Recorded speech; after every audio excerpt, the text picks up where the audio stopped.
tua di Pulau Jawa, Bapak, Ibu, Saudara yang terkasih, sebelum kita memasuki peraduan malam, marilah kita mendengar firman Tuhan. Kita berdoa. Bapa Surgawi, kami bersyukur buat segala berkat dan anugerah-Mu menyertai, memberkati kehidupan kami hingga saat ini.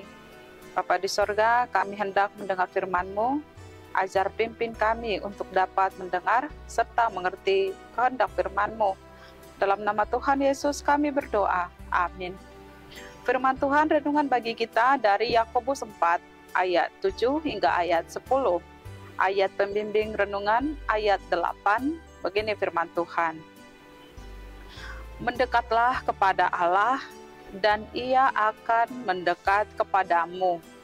Tahirkanlah tanganmu, hai kamu orang-orang berdosa, dan sucikanlah hatimu, hai kamu yang mendua hati. Demikian firman Tuhan. Mendekatlah kepada Allah. Sahabat renungan malam Shalom yang dikasihi Tuhan, menjadi Kristen bukan berarti segala hawa nafsu dan keinginan kita dapat dimatikan dengan mudahnya, atau tidak berhadapan dengan hawa nafsu atau keinginan-keinginan daging. Namun justru sebaliknya, ketika kita mengambil keputusan untuk menjadi seorang Kristen, maka kita berhadapan dengan musuh yang kuat dan tangguh yang harus kita hadapi dan harus kita kalahkan. Apakah itu? Musuh kita adalah nafsu kedagingan yang semakin menentang dan menggoyahkan iman kekristenan di dalam diri kita, dan juga mengalahkan hal-hal atau yang bersifat duniawi yang berusaha mempengaruhi kita, menggoda kita untuk jauh daripada iman terhadap Tuhan.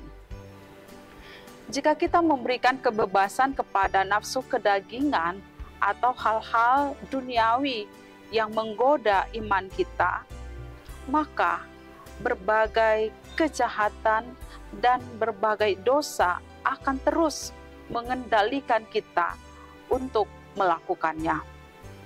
Meski terkadang kebebasan itu masih memberikan diri kepada Tuhan, atau dengan kata lain, di dalam kebebasan yang kita lakukan, kita masih ingat Tuhan, atau kita masih berdoa kepada Tuhan, masih terhubung dengan Tuhan. Namun, doa itu hanyalah untuk memuaskan keinginan-keinginan kita, hanya untuk memenuhi hawa nafsu kedagingan kita. Di sini, kita telah memberikan kesempatan kepada si iblis untuk melakukan keinginan atau kehendaknya di dalam diri kita masing-masing, yang membuat kita menduakan Tuhan atau menjauh dari Tuhan. Kita tunduk kepada Tuhan, juga tunduk kepada kehendak si iblis. Kita tidak mungkin dapat tunduk kepada Tuhan dan juga kepada iblis. Jika demikian, kita telah menduakan Tuhan. Tuhan adalah Tuhan satu-satunya yang kita puji dan kita percayai.